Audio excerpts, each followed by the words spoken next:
இன்னைக்கு சோசியல் மீடியாவை திறந்தாலே ஒரு நியூஸ் தான் பயங்கரமா ஓடிக்கொண்டிருக்கு. அமெரிக்கா மற்றும் ஈரான் மேல கை வச்சா நாங்க சும்மா இருக்க மாட்டோம். எங்ககிட்ட இருக்கிற எல்லா சக்தியை வச்சு ஈரானுக்கு நாங்க சப்போர்ட் பண்ணுவோம் அப்படின்னு தலிபான்கள் சொன்னதா ஒரு தகவல். கேட்கவே கொஞ்சம் ஷாக்கிங்கா இருக்குல்ல. ஏனென்றா கொஞ்ச நாளைக்கு முன்னாடி வரைக்கும் ஈரானுக்கும் தலிபானுக்கும் இடையில தண்ணி பிரச்சனையில சண்டையானது போய்கொண்டு இருந்தது. இப்ப என்னடாண்டா அமெரிக்காக்கு எதிராக ஒன்று சேர போறோம்னு சொல்றாங்க. இது நிஜமாகவே நடக்குமா, இல்ல இதுக்கு பின்னாடி வேற ஏதாவது ஒரு பெரிய பிளான் இருக்கா? இதை பற்றி தான் இன்றைக்கு இந்த வீடியோவில் நாங்கள் தெளிவாக விவரமாக பார்க்க போகிறோம். வீடியோக்குள்ளே போகிறதுக்கு முன்னே நம்ம சேனலை சப்ஸ்கிரைப் பண்ணி பக்கத்துக்கு பெல் ஐக்கானை கிளிக் பண்ணி வைங்க. அப்போ தான் நான் போகக்கூடிய வீடியோஸை நீங்கள் உடனுக்குடன் பார்க்க முடியும். வாங்க போய் வீடியோக்குள்ளே போகலாம். தலிபான்களே ஈரானுக்கு உதவுறோம்னு சொல்கிறாங்க. அவங்க கிட்ட அப்படி என்னதான் பலம் இருக்குன்ற கேள்வி உங்களுக்கு எழும்பும். இங்கே தான் பெரிய ஒரு ட்விஸ்டானது இருக்கு.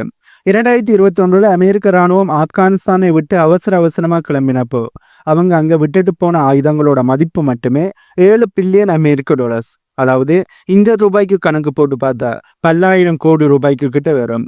இன்னைக்கு ஒரு சாதாரணமான தலிபான் வீரர் கையில இருக்கிறது ரஷ்யாவோட AK-47 மட்டும் இல்லை, அமெரிக்காவோட அதிநவீனமான M16 மற்றும் M4 ரக துப்பாக்கிகள். இது மட்டும் இல்லாமல் நைட் விஷன் கண்ணாடிகள், லேசர் கருவிகள்னு அமெரிக்கா தங்களுடைய வீரர்களுக்கு கொடுத்த அத்தனை டெக்னாலஜியும் இப்ப தலிபானோட கையில தான் இருக்கு. அந்த அளவுக்கு ரொம்ப மதிப்பான ஆயுதங்களை அமெரிக்கா ஆப்கானிஸ்தான்ல விட்டுட்டு துண்டைக்கான துணியக்கான என்று ஓடி இருந்தார்கள் என்பதுதான் உண்மை. அந்த ஆயுதங்கள் அனைத்தையுமே இப்ப தலிபான்கள் எடுத்து தங்களுடைய இராணுவத்துல சேர்த்தது மட்டும் இல்லாம அதை வச்சு இன்னுமே அட்வான்ஸான ஆயுதங்களை உற்பத்தி செய்வதற்கான நடவடிக்கையில் ஈடுபட்டு கொண்டு இருக்காங்க. இந்த சம்பவம் நடந்தது 2021. இப்ப 2026 நாங்கள் நிற்கிறோம். இத்தனை கால ஆண்டுல கண்டிப்பாக இவர்கள் இந்த ஆயுதங்களை வச்சு இந்த ஆயுதங்களை படிச்சு இதே மாதிரியே அட்வான்ஸான ஆயுதங்களை உற்பத்தி செய்திருப்பார்கள். அதனை நாங்கள் இல்லைன்னு மறுக்க முடியாது. அடுத்தது தலிபான்களோட வான்பட. தலிபான்கள் கிட்ட இப்ப பிளாக் ஹாக் ஹெலிகாப்டர்கள் இருக்கு. ஒரு தீவிரவாத அமைப்பா இருந்தப்போ அவங்களுக்கு இதெல்லாம் கனவு.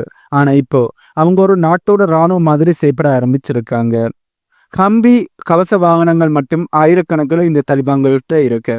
யோசிச்சு பாருங்க, அமெரிக்கா ஈரானை அட்டாக் பண்ண வரும்போது தலிபான்கள் இந்த அமெரிக்க தயாரிப்பு ஆயுதங்களை வச்சு அமெரிக்காவை திருப்பி அடிக்க முடியும்.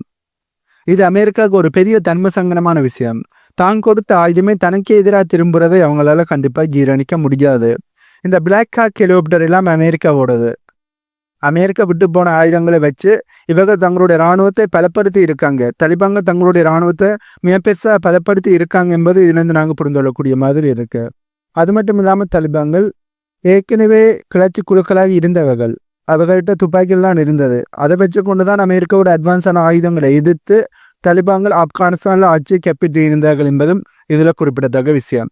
ஆகவே அமெரிக்காவோட ஆயுதங்கள் இருந்தாலும் சரி இல்லாட்டியும் சரி அமெரிக்காவை எதிர்க்கணும் என்று தலிபான்கள் முடிவு பண்ணினா அவர்கள் எத்தனை வருஷமானாலும் நின்று போராடுவார்கள் என்பதுதான் உண்மை. ஆயுதங்களை விட ரொம்ப முக்கியமான ஒன்று தலிபான்கள் கிட்ட இருக்கு. அதுதான் அனுபவம்.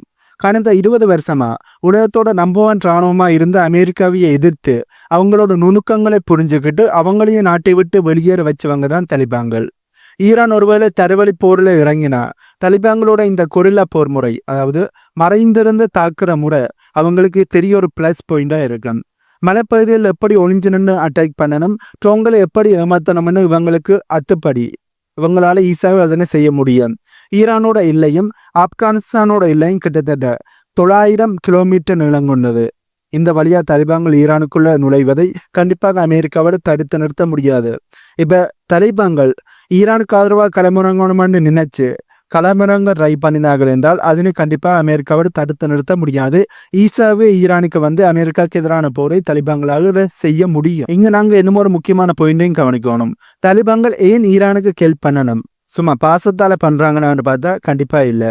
தலிபான்கள் அரசாங்கத்தை இன்னைக்கு வரைக்கும் உலக நாடுகள் எதுவுமே அதிகாரப்பூர்வமா அங்கீகரிக்கல. ஒரு சில நாடுகள், ரைசா சீனா போன்ற ஒரு சில நாடுகள் தான் அங்கீகரிக்க ட்ரை பண்ணி இருக்கிறார்கள். மற்றும்படி இந்த உலகத்தில் இருக்கிற மற்ற நாடுகள் அங்கீகரித்து இருக்கிறார்கள் என்று பார்த்தோமேட்டா இல்லை.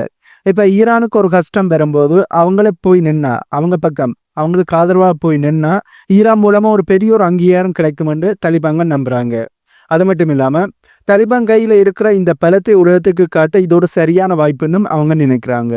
எங்ககிட்ட ஆயுதம் இருக்கு, ஆழ்பலம் இருக்கு, துணிச்சல் இருக்குன்னு அமெரிக்காவுக்கு ஒரு எச்சரிக்கை கொடுக்கவே இவங்க இந்த மாதிரி ஸ்டேட்மெண்ட் விடுறாங்கன்னு நிறைய வெளிநாடுகள் தங்களுடைய கருத்துக்களை சொல்லியிருக்காங்க. ஆனா இங்கதான் ஒரு மிகப்பெரிய ட்விஸ்டும் இருக்கு. பொதுவா பார்த்தா ஈரானோட சியா நாடு தலிபான்கள், அதாவது ஆப்கானிஸ்தான் ஒரு சன்னி அமைப்பு. இவங்களுக்குள்ள மத ரீதியான நிறைய கருத்து வேறுபாடுகள் இருக்கு. போன வருஷம் கூட இல்லையில சின்னதா ஒரு துப்பாக்கிச்சூடு சம்பவம் நடந்ததா கூட பதிவாகி இருக்கிறது. இப்படி இருக்கிற தலிபான்கள் ஈரானுக்கு ஆதரவாக களமிறங்குவார்கள் என்ற கேள்வியும் பலமத்தில் எழும்பியிருக்கு. ஆனா அரசியல்ல ஒரு பழமொழியும் இருக்கு, உன் எதிரிக்கு எதிரி எனக்கு நண்பன். ஈரானுக்கு அமெரிக்கா ஆகாது, தலிபானுக்கும் அமெரிக்கா ஆகாது. அப்போ இரண்டு பேரும் சேர்ந்து அமெரிக்காவை எதிர்க்கிறதுல ஒரு லாஜிக் இருக்கு தானே. அமெரிக்கா அந்த பக்கம் வந்தா அது தலிபான்களுக்கு, அதாவது ஈரானுக்கு களமிறங்கினா அது தலிபான்களுக்கும் ஆபத்தா வரலாம் என்பது தலிபான்களுக்கு தெரியும். அதனால பழைய பகையை மூட்டை கட்டி போய் வச்சுட்டு, அதாவது ஈரானுக்கும் ஆப்கானிஸ்தான் தலிபான்களுக்கும் இடையில மத ரீதியான கருத்து வேறுபாடுகளை மூட்டை கட்டி தற்காலிகமா மூட்டை கட்டி வச்சுட்டு பொதுவான எதிரியை அடிப்போம்னு இவங்க இரண்டு பேரும் ஒன்னா சேர்ந்து அட்டாக் பண்ணக்கூடிய வாய்ப்புகளும் இருக்கு. அதாவது களத்துல தலிபான்கள் ஈரானுக்கு ஆதரவாக இறங்கக்கூடிய வாய்ப்புகளும் ரொம்பவே அதிகமா இருக்கு. உலகத்தையே தங்களோட கையக்க வச்சிருக்கிறோம்னு சொல்ற அமெரிக்கா ஏன் ஈரானை அட்டாக் பண்ண இவ்வளவு யோசிக்கிறாங்க என்ற கேள்வி கண்டிப்பா உங்களுக்கு எழும்பும். இதற்கு பின்னாடி பெரிய ஒரு பயம் இருக்கு.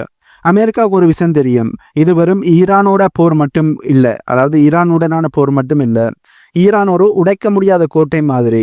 அவங்க கிட்ட இருக்கிற மிசைல் டெக்னாலஜி ரொம்பவே அட்வான்ஸ் ஆனது. அது மட்டும் இல்லாமல் தலிபான் மாதிரியான ஒரு அமைப்பு நாங்கள் ஈரானுக்கு சப்போர்ட் பண்ணி வருவோம்னு சொல்லும்போது அமெரிக்காவோட பழைய கசப்பான அனுபவங்கள் அவங்க கண் முன்னாடி வந்து நிற்குது.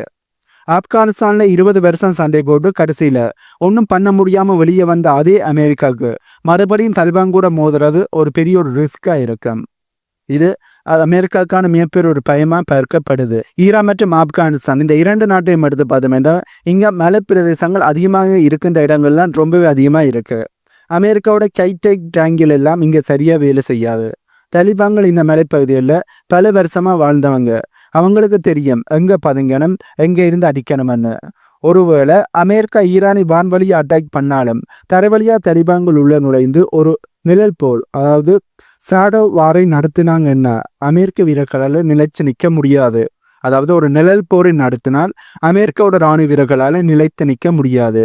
இது அமெரிக்காவுக்கு ஒரு மிகப்பெரிய வியட்நாம் வார் அல்லது மறுபடியும் ஒரு ஆப்கானிஸ்தான் வார் மாதிரி ஒரு முடிவில்லா போரா மாறிடும் என்ற பயம் அமெரிக்காவுக்கு இப்பவும் இருக்கு. இதனாலதான் அமெரிக்கா ரொம்ப அதிகமாக யோசிக்கிறார்கள், தயங்குகிறார்கள். என்னதான் நிறைய போர்க்கப்பலை அனுப்பினாலும் அந்த போர்க்கப்பலை வச்சு இனிமே ஈரானுக்கு எதிரான அட்டாக்கை செய்யாமல் யோசித்து கொண்டு இருப்பதற்கு இதுதான் முக்கியமான காரணமாக சொல்லப்படுது.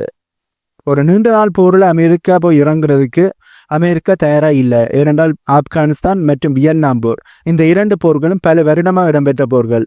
இந்த போரில் அமெரிக்கா வென்றார்களா? அதுவும் இந்த உலகத்தில் அட்வான்ஸான இராணுவத்தை வைத்திருக்கின்ற மிகப்பெரிய நம்பர் 1 இராணுவத்தை, இந்த உலகத்திலேயே நம்பர் 1 இராணுவம் என்று பெயரெடுத்த அமெரிக்காவோட இராணுவம் இந்த இரண்டு போரிலும் ஜெயிச்சார்களா? இல்லை, படுதோல்வி அடைந்தார்கள் என்பதுதான் உண்மை. நிறைய பண ரீதியான இழப்புகளும் உயர் ரீதியான நிறைய இழப்புகளை அமெரிக்கா சந்தித்தார்கள், பொருள் ரீதியான நிறைய இழப்புகளையும் சந்தித்தார்கள். ஆனா இந்த இரண்டு இடத்துல அமெரிக்காவுக்கு மிகப்பெரிய பயங்கரமான தோல்வி ஏற்பட்டது என்பதுதான் உண்மை.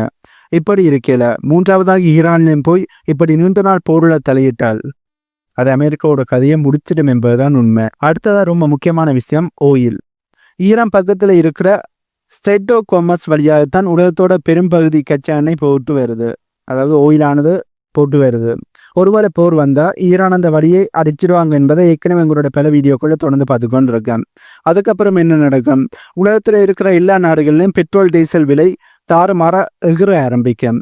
அமெரிக்காவோட சொந்த நாட்டு மக்கள் கூட இந்த விலை உயர்வை தாங்க முடியாமல் அரசாங்கத்தை எதிர்க்க ஆரம்பிப்பாங்க. இந்த பொருளாதார நெருக்கடியை பயன்படுத்தி தலிபான்கள் ஈரானுக்கு தேவையான எரிபொருளா இருக்கட்டும், ஈரானுக்கு தேவையான உதவிகளா இருக்கட்டும், பொருட்களா இருக்கட்டும், அதனைத்துமே தரை வழியாக லேண்ட் வழியாக கொண்டு போய் உதவி செய்வார்கள்.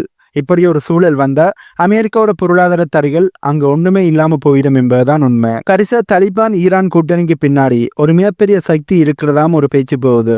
ஏற்கனவே ஈரானுக்கு பின்னாடி ரஷ்யா சீனா இருக்கிறார்கள் என்பது தெரியும். அதே நேரத்தில் ரஷ்யாவுக்கும் தலிபான்கள் ஆப்கானிஸ்தானுக்கும் இடையில நல்ல ஒரு உறவு இருக்கு.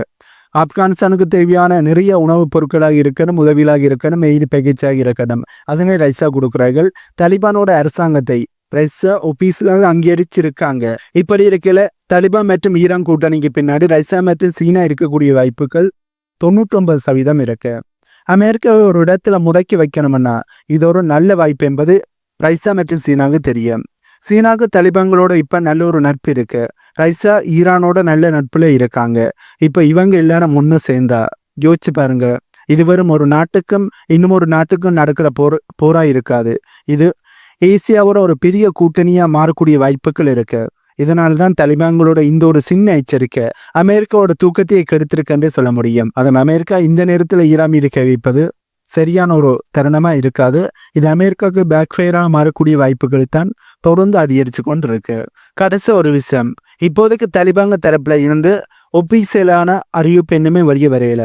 ஆனா உள்ளுக்குள்ள ஈரானுக்கு ஆதரவாக களமிறங்குவதற்கான பேச்சுவார்த்தைகள் நடக்கலை என்று நாங்கள் 100% அடுத்து சொல்ல முடியாது. அதுக்கான பேச்சுவார்த்தைகள் நடக்கக்கூடிய வாய்ப்பு இருக்கு. இரண்டு அமெரிக்கா தரப்புல இருந்து ஆப்கானிஸ்தான்ல இருக்கின்ற மிகப்பெரிய ஒரு பேச மறுபடியும் அமெரிக்காவுக்கு தர சொல்லி தலிபான்களுக்கு மிரட்டலை கொடுத்திருக்காங்க. இதே நேரத்தில் ஈரானுக்கு எதிரான போரை அமெரிக்கா ஆரம்பித்து ஈரானை வீழ்த்தினால் அது தலிபான்களுக்கு மிகப்பெரிய ஒரு ஆபத்தா இருக்கும். இரண்டா ஈரான் அமெரிக்கா ஒரு கட்டுப்பாட்டுக்கு போனா ஆப்கானிஸ்தானையும் அமெரிக்கா தன்னுடைய கட்டுப்பாட்டுக்கு எடுப்பதற்கு மறுபடியும் ட்ரை பண்ணக்கூடிய வாய்ப்புகள் இருக்கு.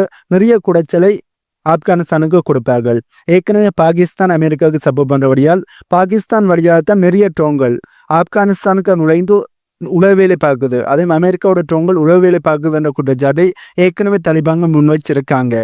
இப்படி இருக்கையில ஆப்கானிஸ்தானுக்கு அருகில் இருக்கின்ற பாகிஸ்தான் அமெரிக்காவுக்கு சப்போர்ட் பண்ணும்போது இன்னொரு பக்கம் இருக்கின்ற ஈரானும் அமெரிக்காவோட கண்ட்ரோலில் போனால் அது தலிபான்களுக்கு மிகப்பெரிய ஒரு ஆபத்தாக முடியும்.